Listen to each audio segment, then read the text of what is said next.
أعوذ بالله من الشيطان الرجيم. بسم الله الرحمن الرحيم. نحمده ونصلي على رسوله الكريم. دوستو، درندوں کا صحابہ کرام کے تابع ہونا اور ان سے باتیں کرنا۔ حضرت حمزہ بن ابی سعید رضی اللہ عنہ فرماتے ہیں، حضور صلی اللہ علیہ وآلہ وسلم ایک انصاری کے جنازے کے لیے بقیع تشریف لے گئے۔ راستے میں ایک بھیڑیا اپنے بازو پھیلائے ہوئے بیٹھا تھا۔ حضور صلی اللہ علیہ وآلہ وسلم نے فرمایا، یہ تمہاری بکریوں میں سے اپنا حصہ مقرر کروانے آیا ہے، لہٰذا اس کا حصہ مقرر کر دو۔ صحابہ نے عرض کیا، جو آپ کی رائے ہو یا رسول اللہ۔ آپ صلی اللہ علیہ وآلہ وسلم نے فرمایا، ہر چرنے والے ریوڑ میں سے ہر سال ایک بکری اسے دے دیا کرو۔ صحابہ نے عرض کیا، یہ تو زیادہ ہے۔ حضور صلی اللہ علیہ وآلہ وسلم نے اشارہ کر کے بھیڑیے سے کہا، تم چپکے سے چپٹا مار کر لے جایا کرو۔ پھر وہ بھیڑیا چلا گیا۔ حضرت مطلب بن عبداللہ بن حندب رحمۃ اللہ علیہ کہتے ہیں، حضور صلی اللہ علیہ وآلہ وسلم مدینہ میں تھے۔ ایک بھیڑیا آ کر آپ کے سامنے کھڑا ہو گیا۔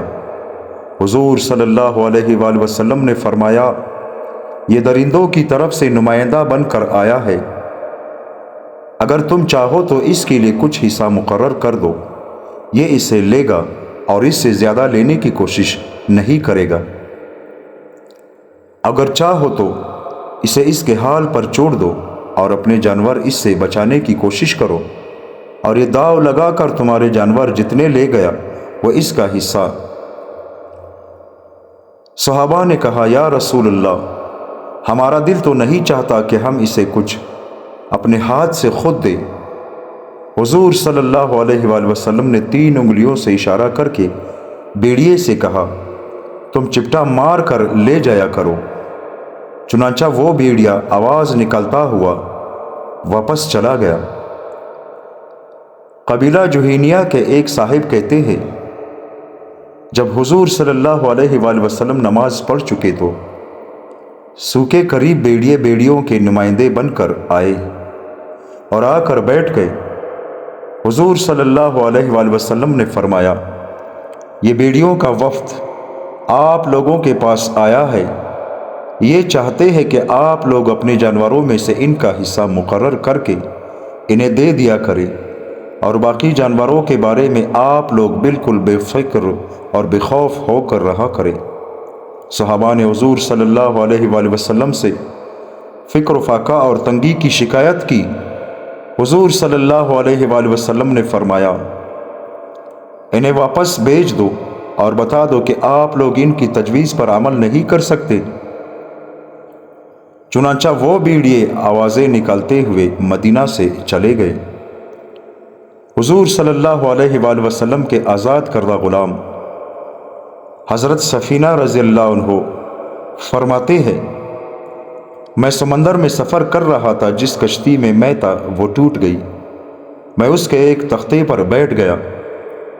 اس تختے نے مجھے ایسے گھنے جنگل میں لا پھینکا جس میں شیر تھے۔ ایک شیر مجھے کھانے کے لیے آیا۔ میں نے کہا، اے ابو الحارث، یہ شیر کی کنیت ہے، میں حضور صلی اللہ علیہ وآلہ وسلم کا غلام ہوں۔ اس پر اس نے اپنا سر جھکا دیا اور آگے بڑھ کر مجھے کندھا مارا اور میرے آگے آگے چل پڑا، یہاں تک کہ مجھے جنگل سے باہر لا کر راستے پر ڈال دیا۔ پھر آہستہ سے آواز نکالی جس سے میں سمجھا کہ یہ مجھے رخصت کر رہا ہے۔ یہ میری اس شیر سے آخری ملاقات تھی۔ حضرت سفینہ رضی اللہ عنہ فرماتے ہیں، میں سمندر میں سفر کر رہا تھا، ہماری کشتی ٹوٹ گئی، ہم ایک جنگل میں پہنچ گئے، ہمیں آگے راستہ نہیں مل رہا تھا۔ وہاں ایک شیر یکدم ہمارے سامنے آیا، جسے دیکھ کر میرے ساتھی پیچھے ہٹ گئے۔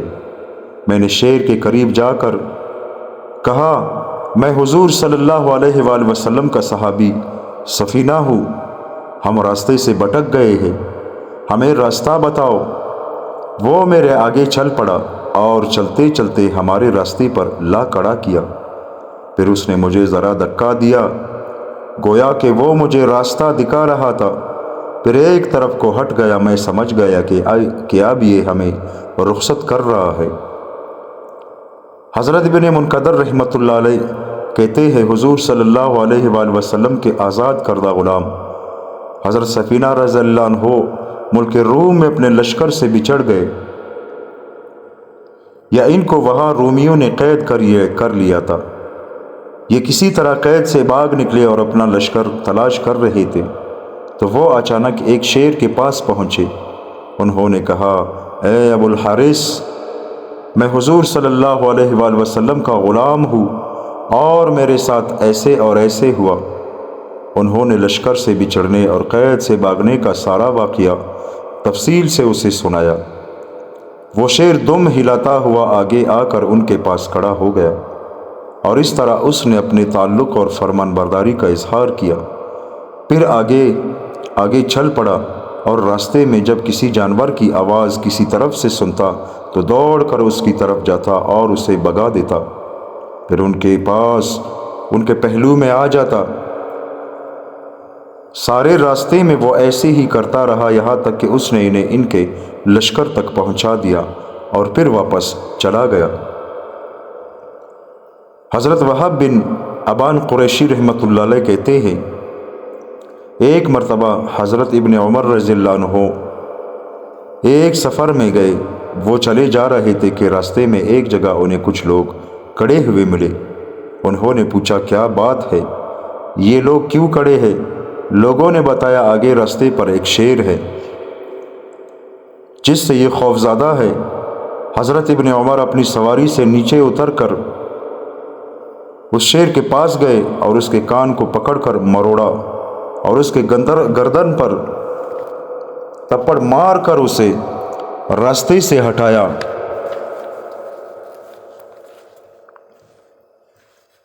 پھر واپس آتے ہوئے اپنے آپ سے فرمایا، حضور صلی اللہ علیہ وآلہ وسلم نے تمہیں غلط بات نہیں فرمائی۔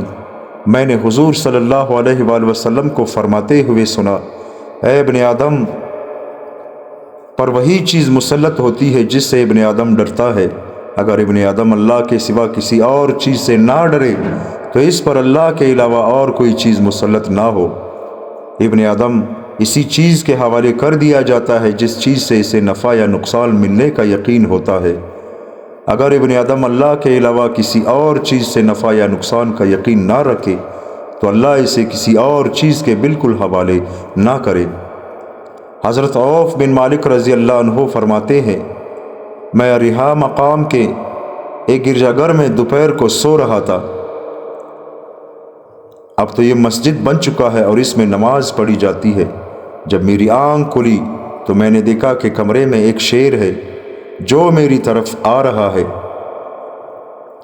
میں گھبرا کر اپنے ہتھیاروں کی طرف اٹھا۔ شیر نے مجھ سے کہا، ٹھہر جاؤ، مجھے ایک پیغام دے کر تمہارے پاس بھیجا گیا ہے تاکہ تم اسے آگے پہنچا دو۔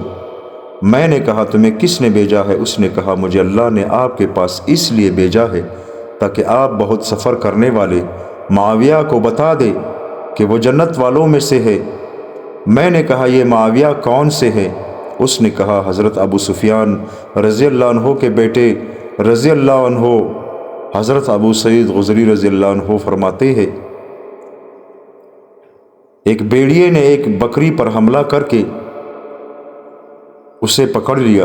بکری کا چرواہا بھیڑیے کے پیچھے بھاگا اور اس نے زور لگا کر بھیڑیے سے بکری کو چھڑوایا تو بھیڑیا اپنی دم پر بیٹھ کر کہنے لگا، کیا تم اللہ سے نہیں ڈرتے؟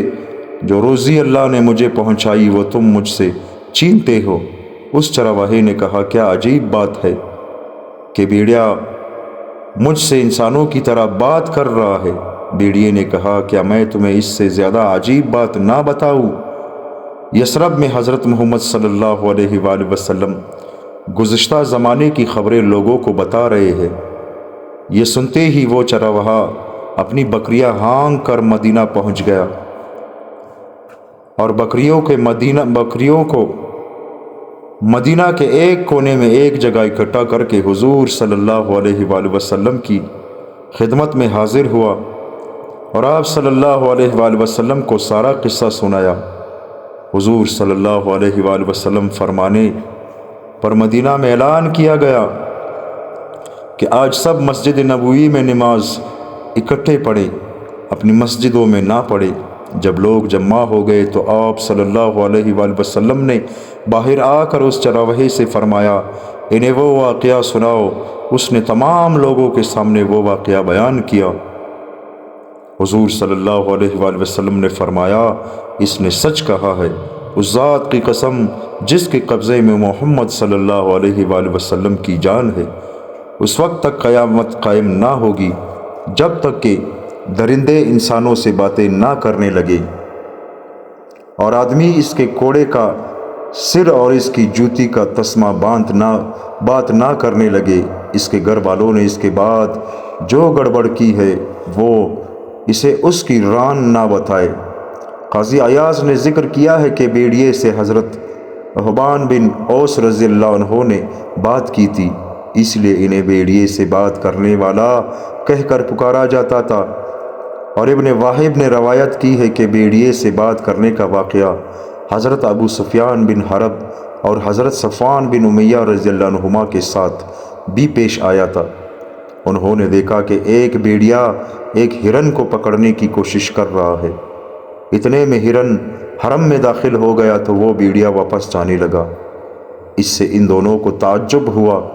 اس پر اس بیڑیے نے کہا، اس سے زیادہ عجیب بات یہ ہے کہ حضرت محمد بن عبداللہ صلی اللہ علیہ وآلہ وسلم مدینہ میں تمہیں جنت کے دعوت دے رہے ہیں اور تم انہیں جہنم کی آگ کی طرف دعوت دے رہے ہو۔